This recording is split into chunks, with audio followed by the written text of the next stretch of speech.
In 2006, I became a stalking victim.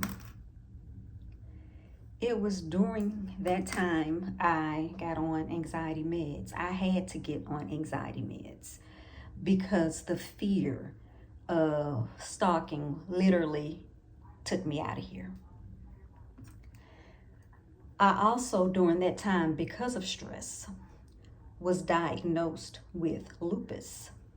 Later on, did I find out that no one in my family had it. So it was developed through stress. So let's get back to the stalking and the anxiety and the relationship with God. I have always had a relationship with God. But of course, it was during that time where the relationship was really focused on and developed because I had no one but God during that time to see me through. I had a fear of dying. It was a really stressful time for myself, my daughter, my mother, and my friends. I was put on several different anxiety meds.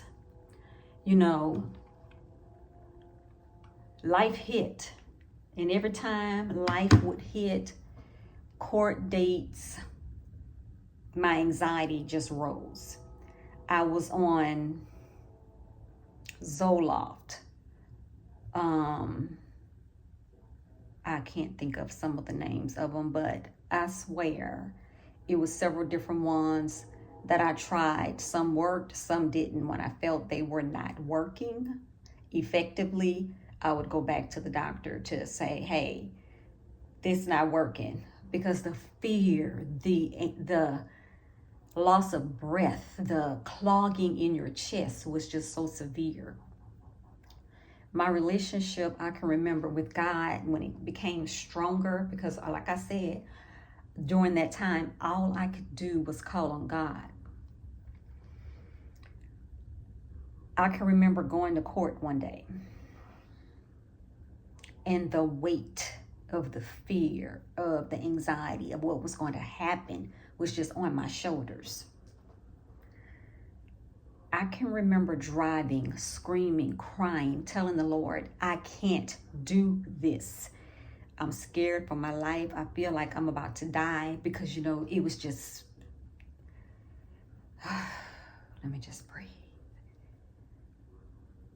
It was something to be reckoned with. I mean, there's really no words to describe it. But I can remember telling the Lord, I can't do this, Lord. I give this to you. I remember where I was driving and everything. When I surrendered that to God, it felt like I did not have any shoulders. The weight was gone. Now, I will not tell you that it was certain things that I took back. You know how you give it to God, you take it back, you give it to God, you take it back. Of course, that went on for years. It was really not until a couple of years ago that I have given him things and not take it back. I was a stalking victim for a good, strong 10 years.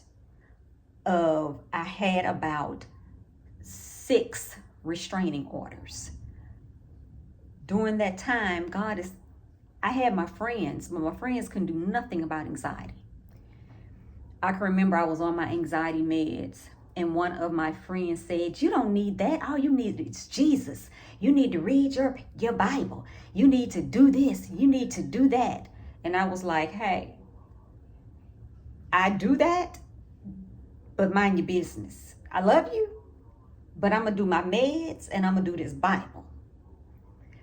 And of course, life hit in different times. I would go and get the anxiety meds up and up because there was other things that went on in my life, which I can discuss later, that went on in my life, whereas I would go and get those anxiety meds up. Things, with your children, things with work. And it wasn't until this last time, about 7 years ago, I was actually diagnosed with an anxiety disorder and was ordered to effectively go get on FMLA and take a break for myself, because I think when I went into the doctor ranting and raving, she had never seen me like that. And so she was like, you forever taking care of everyone else. Now it is your turn. So I did that. And of course, my relationship with God grew more because all I was doing was exercising, going to therapy, just walking the lake where it's a lot of water, just getting really in tune with my spiritual side. So I heard him say, get off your meds and use my word for your medicine. Now y'all know that wasn't even discussion. I can remember telling the Lord, oh no, that's not gonna work. I'll kill somebody around here. I didn't do it when he said it because it was a negotiation, because I really believed that the amount of anxiety I had, that wasn't possible. I thought for sure that I would always be on anxiety medication, but I'm not. Finally, about 4 years or 5 years ago, I started getting more in tune with God, and I got off my medicine.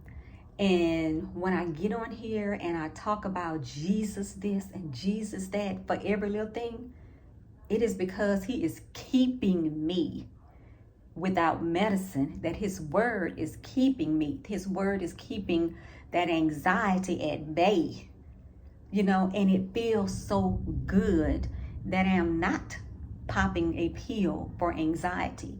Now, I don't take that from nobody, because I'll tell anybody, you do what you have to do. If you need to be on anxiety medication, hey, who am I to judge you? Because I know what I needed when I needed it. But when God felt it was time for me to get off, even though I didn't, I went on eventually, not in the beginning.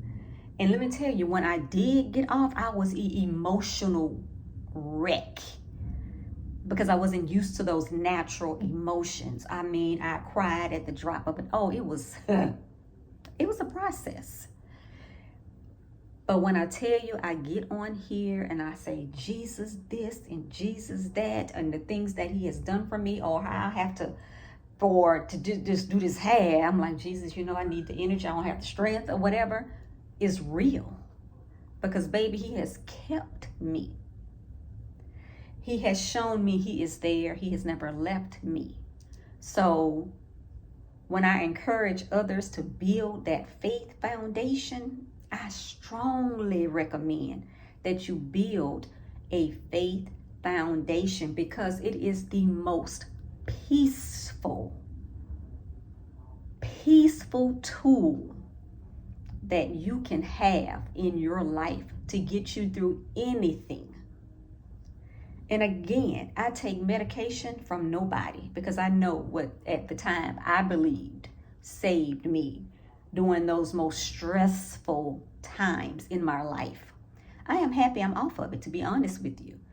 I don't take any medication now. When I did get off the anxiety meds, I stopped taking medicine altogether. It has to be extreme circumstances that I might take something. But naturally, I won't take any cough medicine. I won't take anything. And my body feels good not to be on medication, because it was a process to get off of it. It was. So when I tell you, when I come on here and I talk about Jesus and the things that he has done for me, like they say, checkmate. It is real. So I encourage you, grow a closer relationship with God. Get into a more intimate and an intentional relationship with him. And you will see that the things that I'm saying is valid. He is there to see you through everything. His word will take you through your entire life. I'm not perfect. I am still studying his word, and I have a ways to go. But all I can tell you is from where I was, where he met me at, to where I am now, I'm in a more happier place, a more peaceful place, a more calmer place, a more sure place of who he is. Okay? So build your faith foundation and just go from there.